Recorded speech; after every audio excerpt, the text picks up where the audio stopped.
గౌతమ్ కళ్యాణ్ అని మన ఫాలోవర్ యొక్క రియల్ లైఫ్ ఎక్స్పీరియన్స్ మ్యాటర్స్. మే 16, 2019లో జరిగింది. గౌతమ్ వాళ్ళ ఊరు వచ్చేసి శ్రీకాకుళం డిస్ట్రిక్ట్ కావిటి మండలం ఉద్దానం అనే విలేజ్ అనమాట. ఉద్దానం దగ్గరలో అనే విలేజ్ అనమాట. ఉద్దానం అనే విలేజ్ రీసెంట్ గా బాగా ఫేమస్ అయింది. పవన్ కళ్యాణ్ గారు కిడ్నీ ప్రాబ్లమ్స్ అవుతున్నాయని చెప్పేసి వాళ్ళ దగ్గర కూడా వెళ్ళడం జరిగింది. అక్కడ ప్రజల్ని పరామర్శించడం జరిగింది. చూసే ఉంటారు రైట్. చాలా గ్రీనరీగా చాలా బాగుంటది అనమాట ఆ విలేజ్ అనమాట. సో మే 16న మన గౌతమ్ వాళ్ళ రిలేటివ్స్ లో, గౌతమ్ వాళ్ళ ఊర్లో ఒక అక్కది పెళ్ళి అనమాట. అబ్బాయి వాళ్ళది పక్క ఊరే కాబట్టి రాత్రిపూట ముహూర్తం 1 o'clock అనమాట. నెక్స్ట్ డే మార్నింగ్ 1 o'clock ముహూర్తం అనమాట. సో రాత్రిపూట తీసుకెళ్దాము, డీజే వేసుకుంటే తీసుకెళ్దామని ప్లాన్ అనమాట. మొత్తం చుట్టాలందరూ వచ్చేసారు. మధ్యాహ్నం కల్లా అందరూ పోగైపోయారు. మధ్యాహ్నం రాత్రి భోజనం కోసం పోగైపోయారు. జరుగుతూ ఉంది, అంతా చిల్ అవుతూ ఉన్నారు అనమాట. మందు పార్టీలు, మందులు ఇవన్నీ జరుగుతున్నాయి, డీజేలు జరుగుతున్నాయి. సో మధ్యాహ్నం పూట భోజనాలు పెట్టేటప్పుడు గౌతమ్ ని ఒక అమ్మాయి లవ్ చేస్తుంది.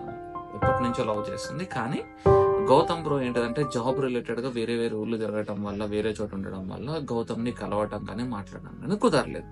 సో ఈసారి పెళ్లిలో కలిసేసరికి ఇంకా మధ్యాహ్నం భోజనాలు పెట్టే టైంలో ఈ అమ్మాయి గౌతమ్ ని ఫాలో అయ్యి గౌతమ్ ని అడిగి, ఏ అబ్బాయి నీకు ఒక ఇంపార్టెంట్ విషయం చెప్పాలి, నీ నెంబర్ ఇవ్వు అని అంటే, ఇక ఆబ్వియస్లీ అబ్బాయిలం కాబట్టి డెఫినెట్లీ నెంబర్ ఇస్తాం కదా.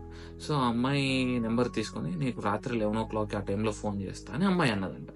ఓకే అని చెప్పేసి మనోడు లైట్ తీసుకున్నాడు. ఓకే, నీకు ఇంపార్టెంట్ విషయం చెప్పాలనేసరికి మనోడు కొంచెం క్యూరియస్ గా, కానీ తర్వాత లైట్ తీసుకున్నాడు అనమాట. ఇంకా డే గడుస్తుంది, డే సాగుతుంది. సాయంత్రం పూట స్టార్ట్ అయింది, డీజే మొదలైంది. డీజే మొదలైందంటే వీళ్ళందరికి ఆగదు కాబట్టి అటు వెళ్ళి కొంచెం లైట్ గా మందు తాగేసి డాన్స్ చేస్తున్నారు అనమాట. డాన్స్ చేస్తూ ఉంటే ఈ అమ్మాయి ఫోన్ చేసింది. ఫోన్ లో జోబ్ లో వైబ్రేట్ అయ్యేసరికి మనోడు ఎవర్రా అని అనుకోండి, కొత్త నెంబర్ నుంచి ఫోన్ చేయగానే ఆ అమ్మాయి కాల్లో ఆ అమ్మాయి అనమాట.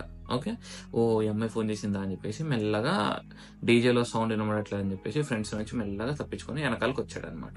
డీజే సౌండ్ ఇంకా వినబడుతుందని కొంచెం దూరంగా వచ్చాడు. ఇంకా మెల్లమెల్లగా ఏంటంటే డీజే సౌండ్ వినబడలేదు. సో ఏమనుకున్నాడంటే, ఓకే డీజే వాళ్ళు వెళ్ళిపోయి ఉంటారు, అమ్మాయి వాళ్ళందరూ అబ్బాయి వాళ్ళ ఇంటికి వెళ్ళిపోయి ఉంటారు అని చెప్పేసి అనుకున్నాడు. ఇంకా ఫోన్ లో అమ్మాయితో మాట్లాడుతుంటే అమ్మాయి వీడిని పొగడ్డం, ఇక మొత్తం సిగ్గుపడుకుంటా మాట్లాడడం ఇవన్నీ చూసి మనోడికి కొంచెం గాల్లో తేలుతూ అలా మెల్లగా నడుచుకుంటూ వెళ్తూ ఉన్నాడు అనమాట. సో అలా మాట్లాడుకుంటా, కింద చూసుకుంటా అటు చూసుకుంటా మాట్లాడుకుంటూ వెళ్ళిపోయాడు. కానీ ఈయనకు తెలియకుండానే ఒక శ్మశానం దగ్గరికి వెళ్ళిపోయాడు మనోడు. ఓకే, సో అక్కడ ఏంటిదో ఒక చిన్న కొబ్బరి చెట్టు ఉంటే ఆ కొబ్బరి చెట్టుని కట్ చేసేసి ఉంటే ఆ కొబ్బరి చెట్టు మీద కూర్చున్నాడు. కింద పడిపోయిన కొబ్బరి చెట్టు మీద అటు కార్నర్ లో కూర్చొని అమ్మాయితో మాట్లాడుతున్నాడు అనమాట. ఆ అమ్మాయి మనోడిని పొగుడుతుంది, మనోడు కూడా అమ్మాయిని పొగుడుతున్నాడు, మాట్లాడుకుంటున్నారు. దెన్ సడన్ గా ఆ అమ్మాయి, ఏంటిది నీ పక్కన నుంచి ఎవరు అమ్మాయి ఏడుస్తున్నట్టు, ఏందా స్క్రీచీ సౌండ్స్ అని అన్నాడు. మట ఏమైనా పోయిందా, ఏమి వినబడుతున్నా, ఏమి వినబడట్లే అని చెప్పేసి మనోడు ఆల్రెడీ కొంచెం మందు మత్తులో ఉన్నాడు కాబట్టి మనోడు ఏం పట్టించుకోలేదు. ఓకే, లేదు నిజంగానే ఏదో సౌండ్ వినిపిస్తుంది చూడు, కొంచెం సౌండ్ ఏడుస్తున్నట్టు, గట్టిగా మరీ దగ్గరకు వచ్చి ఏడ్చి మళ్ళీ దూరంగా వెళ్ళిపోతున్నట్టు, దగ్గరకు వచ్చి ఏడ్చి మళ్ళీ దూరంగా వెళ్ళిపోతున్నట్టు అనిపిస్తుంది అని అంటే, అదేం లేదు అని అన్నారు అనమాట. ఆ అమ్మాయి సర్లే ఓకే అని చెప్పేసి మళ్ళీ కొంతసేపు మాట్లాడిన తర్వాత, అరే మళ్ళీ వస్తుందిరా చూడరా నీ దగ్గర నుంచి అని చెప్పేసి అంటే, దీనికి మెంటల్ వచ్చింది అనుకుని మనోడు అనుకున్నాడు. కానీ ఏం పట్టించుకోలేదు. ముందు అటు చూసాడు, ఏం లేదు అనుకున్నాడు. కానీ వెనకాల ఉన్న స్ట్రీట్ లైట్ లో మనోడి యొక్క మెడ దగ్గర ఇట్లా చేతులు, అంటే వెనకాల నుంచి ఇట్లా చేతులు వచ్చినట్టు మనోడు కనిపించింది. చూసుకున్నాడు, ఏం లేదు. సో ఈసారి ఏం చేశాడు, మళ్ళీ అరే సౌండ్ వస్తుందిరా అంటే వెనకాల తిరిగి చూడంగానే మొత్తం ఒకేసారి పక్కన వెనకాల తిరిగి చూడంగానే గౌతమ్ బ్రోకి 1 meter డిస్టెన్స్ లో 6.5 feet తో సన్నగా ఏదో ఆకారం నుంచొని ఉంది అక్కడ. మనోడు షాక్ అయిపోయాడు, అంతే ఫ్రీజ్ అయిపోయాడు. గుండె కొట్టుకుంటా ఉంది. ఆ ఎంటిటీని అలాగే చూస్తున్నాడు. ఆ ఎంటిటీ అలా చూస్తూ మనోడు ఇట్లా పక్కన లెఫ్ట్ నుంచి మనోడు వెళ్ళిపోయినాడు. మనోడు లెఫ్ట్ నుంచి అట్లా వెళ్ళిపోయినాడు. తర్వాత ఆ ఎంటిటీ వెళ్ళిపోయింది కదా, ఆ ఎంటిటీ కళ్ళతో ఐ మ్యాచ్ మిస్ అయిన తర్వాత అది చూసి అక్కడ అన్ని సమాధులు ఉన్నాయి. ఓడి అమ్మ శ్మశానానికి వచ్చానా అనుకొని మనోడు దెబ్బకి ఊరుక్కుంటా బయటకు వచ్చేసి నడుచుకుంటా వస్తూ ఉన్నాడు. ఆ అమ్మాయి ఏమో వీడిని తిడతా ఉంది అనమాట. పిచ్చోడా ఎంత మాట్లాడితే కనుక తెలియకుండా ఎటుపడితే అటు వచ్చేస్తామని చెప్పేసి అనేసరికి మనోడు కూడా కొంచెం భయపడుతూ నవ్వుకుంటా అట్లా నడుచుకుంటూ వస్తున్నాడు. ఇంకా వీళ్ళందరూ ముచ్చట్లు జరుగుతున్నారు. ఆ అమ్మాయి ఏమో, అరే ఎవరో పిలుస్తున్నట్టు అనిపిస్తుందిరా అన్నది. ఓరేమో నువ్వు మళ్ళీ భయపెట్టకే అనేసరికి నవ్వుకుంటా చిల్ అయిపోయారు.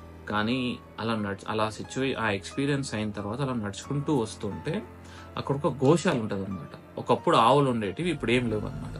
మొత్తం మట్టి అదంతా ఉంటుంది. సో ఆ గోశాల నుంచి ఎవరో అమ్మాయి పిలుస్తుంది అనమాట మనల్ని. మరిది గారు ఇంటి ముందు దాకా వచ్చారు, రారా మా ఇంటికి అని అడిగేసరికి మనోడు రోడ్డు మీద ఉన్నోడు ఇట్లా ఫ్రీజ్ అయిపోయి అట్లా చూసేది. అక్కడ ఎవరు కనబడట్లేదు. రండి మరిది గారు అలా చూస్తున్నారు ఏంటి అని మనోడికి వినిపిస్తుంది అనమాట, కానీ ఎవరు కనబడట్లే.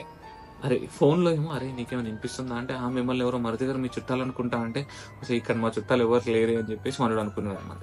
సో అలా పట్టించుకోకుండా ఇంకా ముందుకెళ్ళాడు. ముందుకెళ్తూ ఉంటే లెఫ్ట్ సైడ్ పొదల్లో ఏదో కదులుతున్నట్టు అనిపించింది అనమాట. అమ్మడి అమ్మ అయినా పట్టించుకోకుండా ధైర్యంగా ముందుకెళ్ళిపోతూ ఉంటే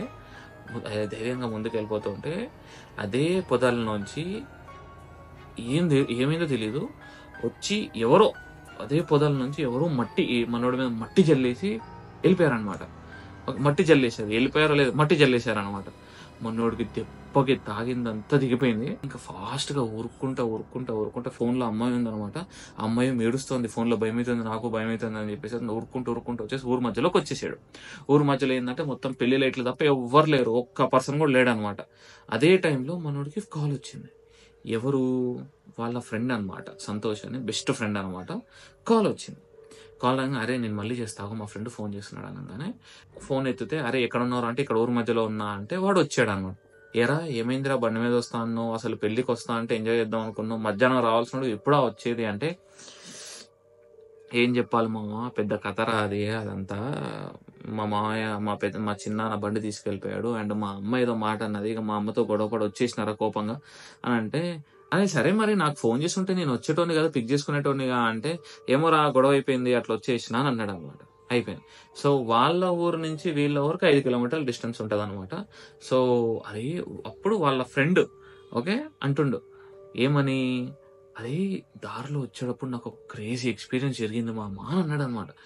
ఏమైందిరా అంటే మనోడు నడుచుకుంటా వస్తుంటే వెనకాల నుంచి ఎవరో అమ్మాయి పిలుస్తున్నట్టు అనిపించిందంట. ఎవరు? వీళ్ళ ఫ్రెండ్కి, వీడికి కాదు ఫ్రెండ్కి. ఓకే పట్టించుకోలేదు. అయినా కానీ ఇంకా గట్టిగా దగ్గరకు వచ్చి పిలుస్తుంటే వెనకాల తిరిగి చూసేసరికి వెనకాల ఎవరు లేరంట.